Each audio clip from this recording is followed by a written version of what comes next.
Hi, welcome to our presentation on an introduction to higher education. My name's David Handy and I'm Senior Student Recruitment Manager here at Newman University. I've been at the university a little while now. Prior to that, I had over 15 years experience in the secondary school setting where I was head of sixth form and head of careers, so I've got a lot of experience in helping support students as they move on to university. If you want to contact me with any questions about this session today, you'll see my email address on the screen there, or indeed about anything to do with the university application process. I do look forward to hearing from you. So in this session, we're going to cover the benefits of higher education. We're going to look at how to choose a course in the university and give you a quick overview of the university application process and of student finance. And we're going to look a little at university life and virtual open days. So the benefits of higher education. Obviously, you come in to get that experience in your subject that you've got that real passion for. In my case, it was computer science. In yours, it may be law, it may be psychology, maybe sport, or one of the many other subjects that are out there in the world of higher education. In terms of career development, at graduates, that's someone with a degree, can earn on average £12,000 more a year than someone who hasn't got a degree, a non-graduate, which over an average working lifetime is around about £500,000. As you'll see here by this graph, for every level of qualification you get higher, on average you stand to earn more per week. So you'll see from GCSE up to A level or equivalent, then up to degree level, you stand to be earning more money per week. As I should say, this is an average, but certainly a degree can help with your earning potential. There are also those skills that make you much more employable. When we think about those transferable skills, that could be communication, both written and verbal. When we think about written comms, it could be report writing, essay writing, even honing your email writing skills, okay, and writing for different audiences. In terms of presentations, you have standing in front of a room, which is a great skill to learn, to be able to present to an audience and learn how to adapt what you're saying to the people who are in front of you. And of course, these days we have online presentations as well, so all things that you'll probably be working on during your time at university. Gaining independence is something I think really comes when you come to university. That could be because you've moved to live in halls of residence, or it could just be that additional freedom that you get as part of your studies in a higher education institution. I've got friends who perhaps moved into halls of residence when they went to university, and they will say it very much meant that they had to learn to cook, clean, wash, iron, and all those skills, which have stood them in good stead as they've moved forwards in their life. But even if it is that you're commuting to university, there are still lots of opportunities to be much more independent. You've got to manage your time, both in terms of your studies, but also in terms of travelling to the institution. It also stands to be the first time in your life when you're going to be budgeting for yourself. With student finance, you get that money, your maintenance loan, in 3 instalments across the year. So it's making sure that you don't overspend. Certainly in the day when I was head of sixth form, I always used to say to my students, make sure you don't spend all your money on takeaways in the first couple of weeks. And I do really think university helps to develop self-confidence, okay, both in terms of your presentation, but also in your abilities as a student and as a professional. And I think it gives you very much an awareness of what it is that you're good at and what that you'd like to develop further on in your career. So the research process into the world of universities, and that starts today. When we're thinking about subjects, this is some advice I would give you really. So think about what it is that you enjoy, what it is that you're good at. They're my 2 main criteria, and it helps if you've got experience in it, but certainly what you enjoy and what you're good at. So when we're thinking of that course, if there's something that you really enjoy, but you're maybe not so strong academically at it, I would perhaps question whether or not to roll with that subject. Likewise, if there's something that you're really good at, but you find you lack motivation to study, again, I would question picking that subject. If you can tick both those boxes, and maybe if you bring that experience in, then I think you're onto a winner. When we think in terms of types of course, we've got a whole wealth of things we can look at here. So single honours is where you'll just do one subject and lots of different modules, lots of different topics within that. What I would say is that a history degree at Newman will very probably be different to a history degree at another institution. When we're looking at degree courses, they are very much based upon the lecturer's specialisms who are teaching you. So it's important that you have a look around and make sure that the topics that are being covered are the things that you want to learn. A joint honours is where you can maybe do two subjects together. So let's say psychology with counselling. Sandwich courses, they're not courses in sandwich making, you'll be disappointed to hear. These are courses with a significant amount of work experience. The way a sandwich program works is that you do year 1 and 2 at university. Year 3, you spend the whole year out doing a work placement in a real life company working on real life projects before you return to university for year 4. At Newman, we do things slightly differently. In year 2, on all of our 3-year undergraduate programs, our students complete a work experience module. Okay, so it's something really that to help them as they move into the world of work, to help build contacts and help to develop the skills that they're looking for in the workplace. In terms of foundation pathways, at Newman we've got two different routes. So you have foundation degrees, which are the equivalent of level 4 and level 5. So the first 2 years of a normal undergraduate degree. And you can find information about where we offer those on our course guides on our website. We also offer the top-up year, so the level 6. So I know some of you watching this presentation may be in colleges. You may well have done a HND, which takes you up to level 5. So you might want to come and do the level 6 with us. And in a range of our subjects, we do offer those top-ups. Again, further information can be found on our course pages. Foundation years are slightly different. If perhaps you're approaching an undergraduate degree and you haven't quite got the entry requirements to come onto that, a foundation year could be a good way to help boost those skills and get the required qualification to move on to a normal undergraduate degree. Again, at Newman, we have those across a range of our subjects. When we're thinking about where to study, you've got a range of options here. So you could stay local, you could perhaps move away, perhaps move into halls of residence, or indeed, you could go and study abroad, which is certainly an option for some students. Where to begin that research? Obviously, you're watching this video today. On the Newman website, you find lots of information about our courses and our institution. But if you go onto UCAS, or the University and College Admission Service, they're the people who administer applications to university. On their website, they have got a course finder, and on there you can search by the course subject name, by the location, or indeed for that university. And from UCAS, you'll find links to the university websites, and you'll find out a bit more about those entry requirements. You can choose from more than 50,000 courses out there, over 400 institutions. So there really are endless choices, and I hope that you take the time to do some very effective research to make sure the institution that you're going to is going to be the institution for you. Again, I'd say history is an example here when choosing a course. You can do just a course in history. Okay. And like I said earlier, a course in history at one institution will be different to a history at another university. But you can also specialise, and these are just some of the specialisms that you can take history in here in the UK. If you've got a very specific career in mind, okay, there are some very specific degrees out there. Newman, obviously, we're known for teaching, okay, and we've also got roots in law, okay, but I know some of you may be interested in things like medicine, veterinary, dentistry. You will find a degree out there to suit you. It could be you want to try something completely new. Perhaps if you've got skills relating to these areas. So these are just a few random subjects that we've got out there. So Bath Spa University do contemporary circus for physical theatre. University for the Creative Arts do silversmithing, goldsmithing and jewellery. What I always say to students is if you've got an interest or a passion for something, you'll probably find a degree course in it. Whilst you can't do a degree in Harry Potter studies, what I would say to that is you could study Harry Potter as part of English. You could study Harry Potter as part of film, costume design, set design. There are so many different things that you could study that in. Whilst you can't get Harry Potter BSc, you could at least explore that passion as part of another degree programme. When we think about entry requirements, each university will be slightly different, and they may ask for UCAS points from the UCAS Tariff. So for instance, 3Cs is 96 UCAS points, or they may ask for grades. Okay, it will vary, and you'll see that for some courses there'll be specific subjects that you've got to have. There'll be other universities don't accept certain qualifications.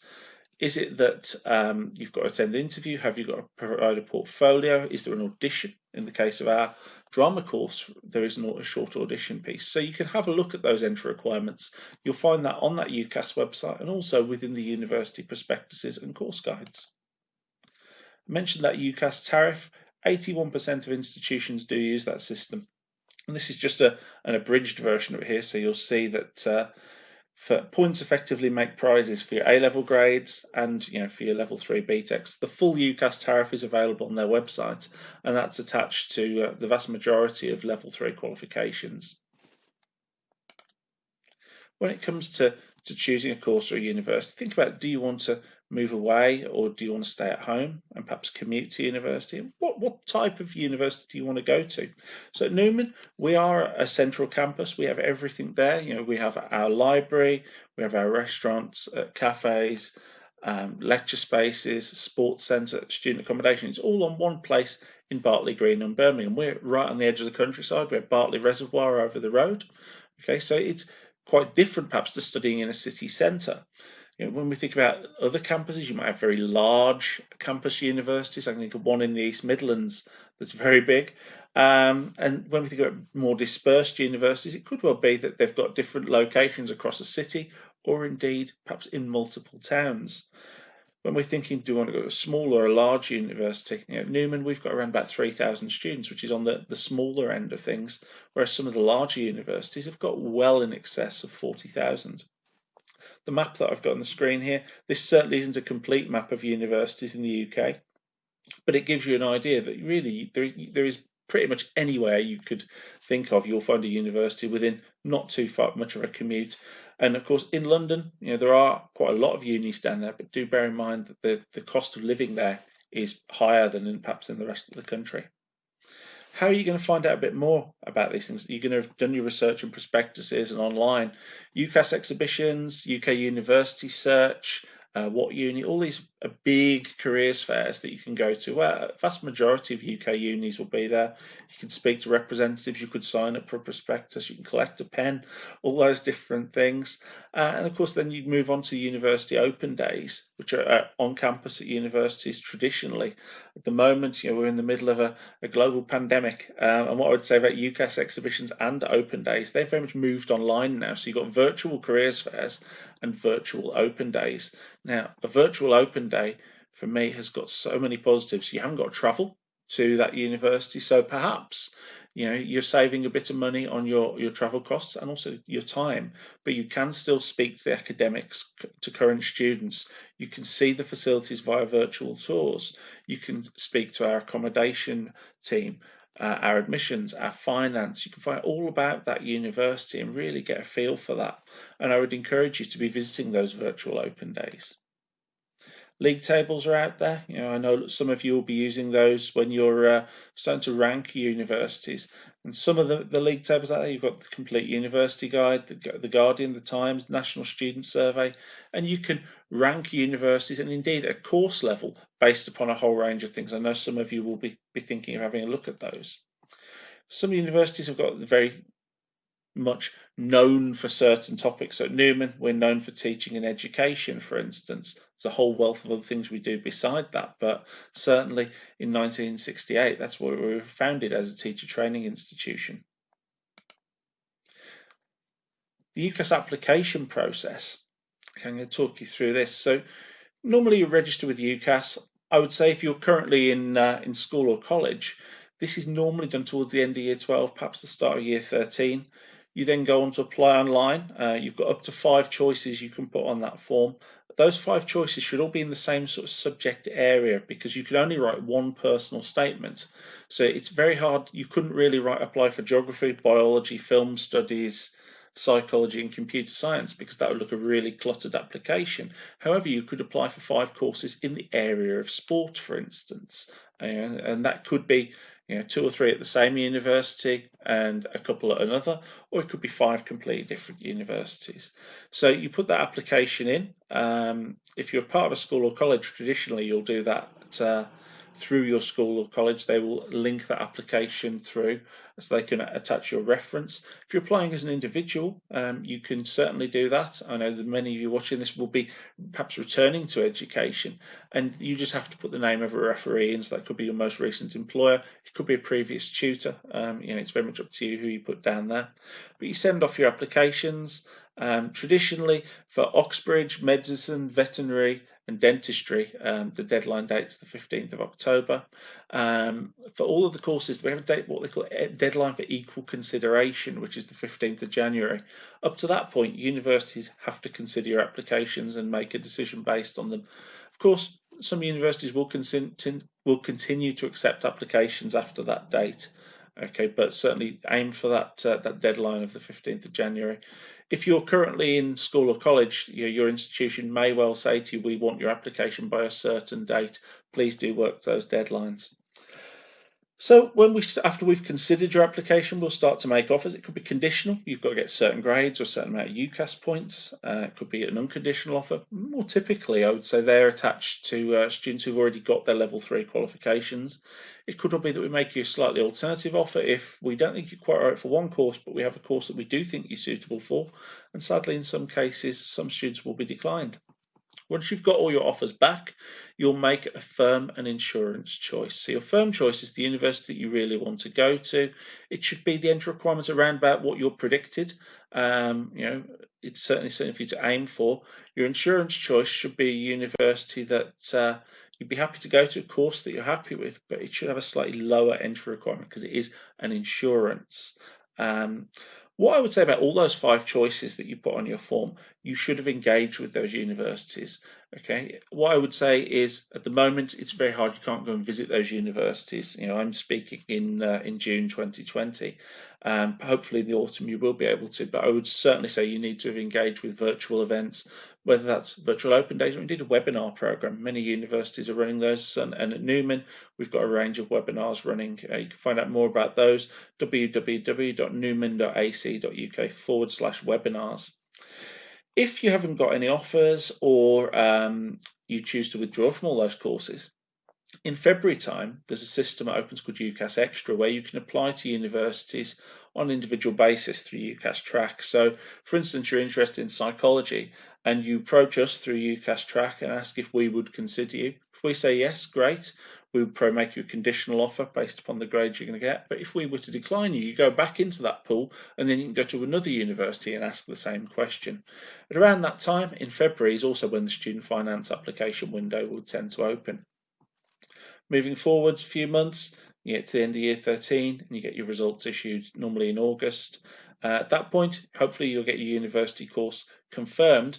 If perhaps things haven't quite gone to plan, all is not lost. Okay, there's a system called clearing which helps to match students who haven't yet found a university and course with universities that have still got vacancies on their courses. You'll find there's a broad range of universities in there, from your Russell Group universities through to your medium and perhaps lower tariff institutions as well.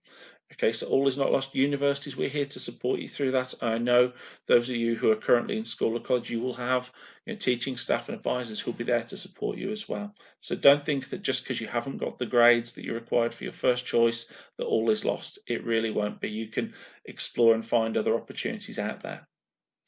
So in terms of the UCAS application form, you register with UCAS. If you're currently in a school or college, they'll give you something called a buzzword, which will link your application to that institution.